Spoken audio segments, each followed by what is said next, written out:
जरूरतमंद को कैसे मदद करनी चाहिए। एक बड़ी कंपनी थी। उस कंपनी में 500 लोगों का स्टाफ था। उस कंपनी के बॉस हर साल 25 दिसंबर को अपने स्टाफ के सभी लोगों से 1000 रुपए लेकर उन सभी का कुल 5 लाख रुपए जमा करते थे और खुद अपना उसमें 5 लाख जोड़कर कुल 10 लाख की लॉटरी का ड्रॉ करते थे। उस लॉटरी में जिसका भी नाम निकलता था उसे 10 लाख मिलता था। उस कंपनी में साफ सफाई करने वाली एक कामवाली को पैसे की बहुत ज्यादा जरूरत थी क्योंकि उसको अपने बेटे का ऑपरेशन करवाना था। लॉटरी एक जुगाड़ का खेल है, ये तो हम सभी जानते हैं। अगर उस साफ सफाई करने वाली कामवाली को ये लॉटरी नहीं लगती तो उसका तो 1000 का नुकसान हो जाता। फिर भी वो 1000 को जोखिम उठाने के लिए तैयार थी और उसने भी इस लॉटरी में 1000 रुपए लगाए। वो भगवान से प्रार्थना कर रही थी कि हे भगवान, मुझे पैसों की बहुत जरूरत है, कृपया मुझे ये लॉटरी लगा दो। कंपनी के मैनेजर को इस कामवाली की बहुत दया आती थी। वो मैनेजर जी ऐसा चाहते थे कि ये लॉटरी इस साफ सफाई करने वाली कामवाली को लगे। उस मैनेजर को एक युक्ति सूझी और उन्होंने खुद के नाम की पर्ची बॉक्स में डालने की जगह पर उस साफ सफाई करने वाली कामवाली का नाम पर्ची में लिखकर डाल दिया। मैनेजर भगवान से प्रार्थना कर रहे थे कि लॉटरी का इनाम उस कामवाली को ही मिले।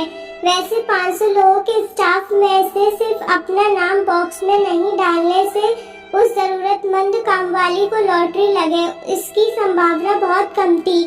सभी की पर्ची एकत्रित करने के बाद अब लॉटरी ड्रॉ करने का समय आ गया था। कंपनी के बॉस ने बॉक्स में से एक पर्ची निकाली। वो जरूरतमंद कामवाली और मैनेजर दोनों की धड़कन तेजी से बढ़ रही थी। किसका नाम निकलेगा, इसका बहुत बेसब्री से इंतजार हो रहा था। एक ही पल में कंपनी के बॉस ने विजेता का नाम घोषित कर दिया। जैसे कोई चमत्कार हो गया हो वैसे उस लॉटरी की विजेता थी वो साफ सफाई करने वाली कामवाली। उस कामवाली की आंख में ये सुनकर आंसू आ जाते हैं। उस मैनेजर की आंखों में भी खुशी के आंसू आ जाते हैं। बॉस ने उस कामवाली बाई को इनाम का कवर दिया। उस औरत ने रोते हुए कहा कि अब मुझे मेरे बेटे के ऑपरेशन की कोई चिंता नहीं रही। उसका ऑपरेशन अब अच्छे से हो जाएगा।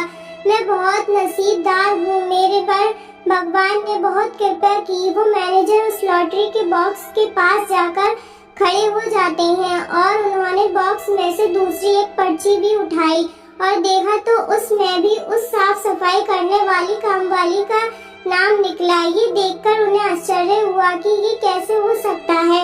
उन्होंने फिर तीसरी पर्ची बॉक्स में से निकाली और खोल के देखा तो उसमें भी उस साफ सफाई करने वाली कामवाली का ही नाम था।